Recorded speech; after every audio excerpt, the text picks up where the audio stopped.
So while continuing to look for things to do for this YouTube channel while in quarantine, I figure, hey, most of us have the Kontakt library. I think was it called the Complete library? Everything spelled with K's because Kontakt. So I thought I'd start looking at some of the stuff that was included with that. I'm going to continue on looking at freebies. Speaking of which, I believe it was Strezov. Was it Strezov? No, performance samples. One of them, I think it was Performance Samples, just announced they were going to be discontinuing their free samples soon, so go download them while you can. But yeah, figured we'd go through the Kontakt library, see some of the stuff in there. Let's check that out.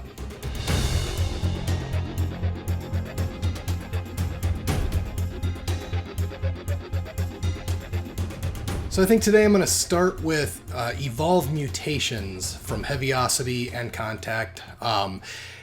After the success of the original Evolve, Native Instruments and HEAVYOCITY decided to put together a music meets sound design according to their website. There's some pretty interesting things in here. Last week, or on the last video rather, I said that, or a couple videos ago, it all blurs together now. I said that I'm not really one that uses loops very much, and that's true. But one thing I do use, and actually I use it on my intros and outros to pretty much all of these videos, are these 3 or 4 tracks that I put together that actually heavily use some of these mutation tracks. I don't remember which patches specifically, but when I was kind of noodling around here earlier, I was like, oh wait, that's what I used. Oh yeah, that's the other thing I used. So while these aren't loops per se, they're performance samples. So they're much easier to get to tempo sync because they just automatically sync to the tempo. However, they're a little more difficult to manipulate individual notes within the sound. I don't want to say it's impossible. I'm sure people can get in there and do it. But you can add processes on there, and there's all kinds of knobs and switches that you can go. So, all right, well, I'm going to cut here and go to that computer there. What I like about these is that they, you can layer things really quickly to get more or less complete cinematic style tracks with a few keys. Now I say that cautiously because I think I don't like the idea of hitting one button or one key and having a fully processed track there. That's our fully complete track. That doesn't seem very genuine to me. And I would say even in using these, definitely layer them with other things. Like I said, I've used these on some of my intro and outro tracks, basically just to pad other instruments that I've put in here. And on the demo tune that I'm going to put at the end, I layered it in with some of the other stuff that comes with Kontakt, some of the damage, percussion stuff, and some low brass from, I believe, the VSL instruments that come with Kontakt. But anyways, here is the Beastly Boys track, and it's great for inspiration in that I can just play C, a low C here on my keyboard, and it comes up with a line that has several things going on that's basically done.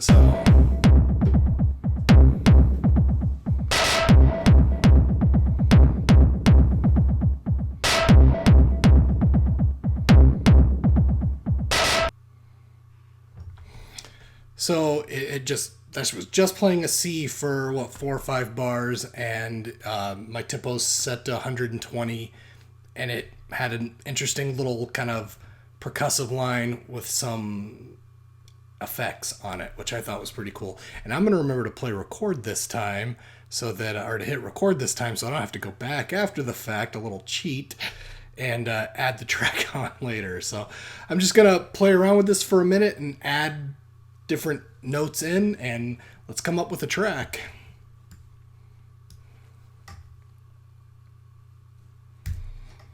Turn the click on because I'm a horrible keyboard player and I'm still going to be way off. You'll see.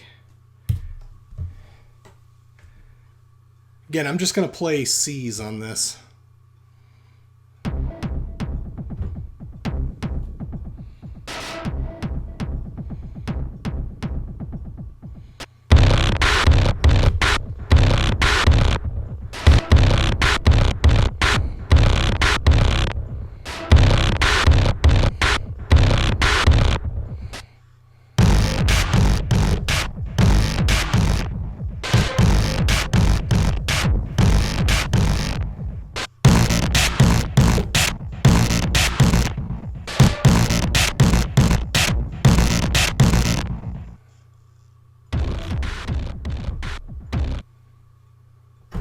Alright, I'm not going to subject you to my bad keyboard playing anymore.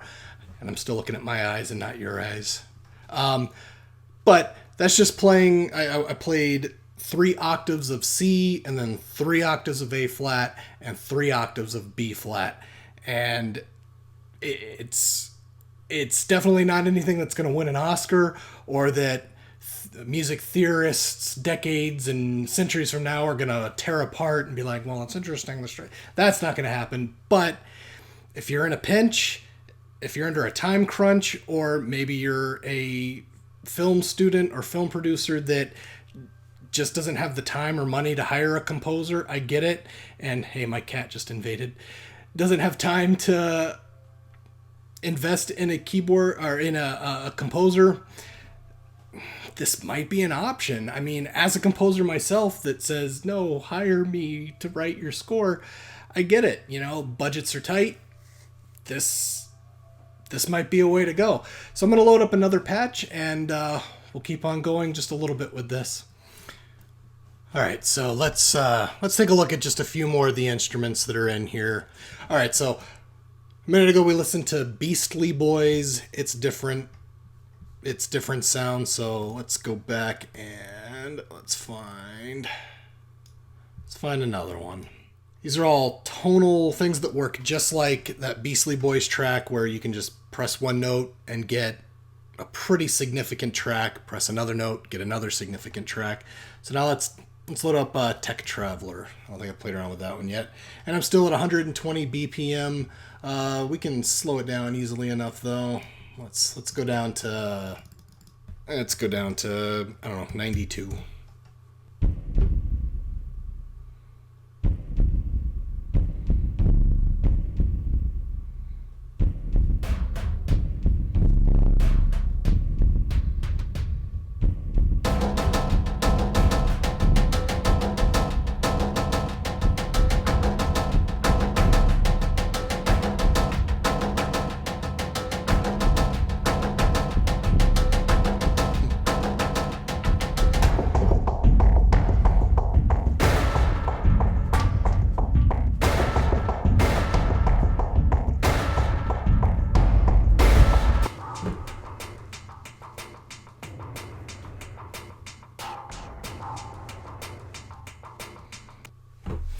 Okay, and again, that was just doing 3 octaves or I went to 4 octaves of C, then go on to an A flat, and then to an E flat, just because it was easy for my hands to move to there. So again, a pretty fleshed out track just by playing a few notes. Now, obviously, if you wanted to get more technical, you could by having chord changes more often, doing multi-chordal things. So rather than just a C playing like this, you could layer that with a G. So you have a polychord thing going on, or built on 2 chords anyway, maybe not a true polychord. And then let's add an E flat to that. I don't know. You can do a ton of things with it, and like I said, it's tempo synced and it's velocity sensitive, so that's why that last one got loud, because I hit the keys a little harder. But let's check out another one. I don't know why that keeps resetting to the top time. Actually, let's look at some other stuff that's in here. So that's the tonals. There's also a bunch of percussives. The score fare menu, I think that's what had the stuff in it I was looking at earlier for the stuff I've used before. Maybe.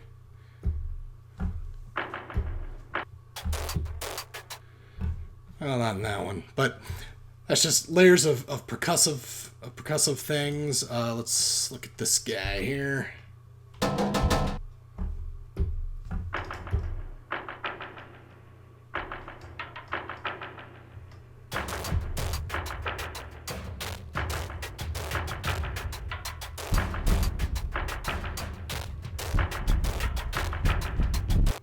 All right, let's just look at a few more here. So there's 4 main folders: rhythmic suites, percussive kits, stings and transitions, tonality, and effects. So let's go to stings and transitions, see what those are. I'm sure I've listened to a lot of these over the years, but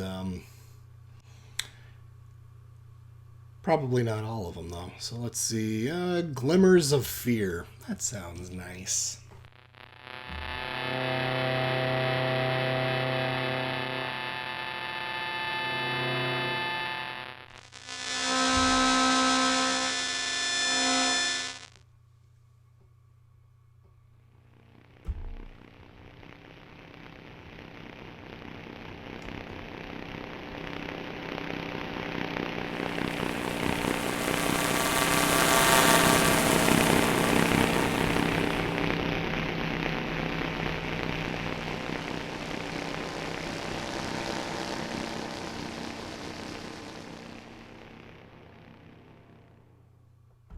Okay, that's pretty cool. I like that. Kind of a atmospheric thing rather than melodic.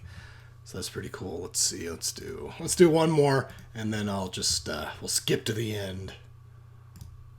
So Static Delusions. Let's try this guy out. Let's go to A flat this time rather than C. Change it up a bit.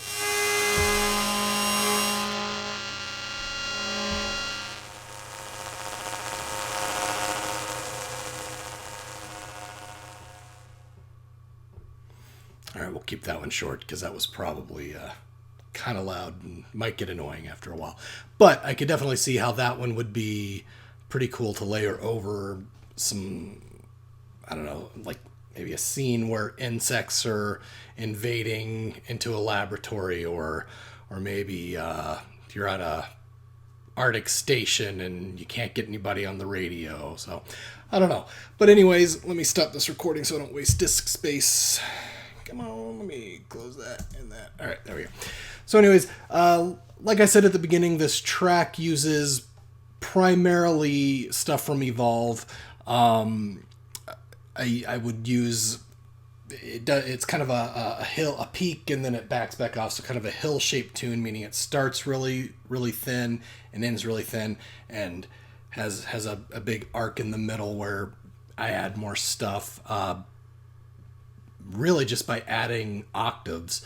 I have I already forgot, but I have a few instances of Evolve playing starting on just low C, then adding the next octave, then another octave, and then taking those away. And then I added a few tracks of Damage for some percussion, and a track of the low brass from Kontakt, just to do that kind of stereotypical action-y movie, the Brahms thing. Well, hopefully you enjoyed that. I know I don't go into that much detail with the different knobs and switches and dials and all the different parameters you can go into. It's impossible to go through all the sounds. I guess not impossible, but this would be a 4-hour video. I guess that would get my analytics up, but I don't want to do that to you. But, so yeah, if you want me to go more into detail about some of this stuff, let me know down in the comments. Do the whole like and subscribe thing, and we'll see you on the next one.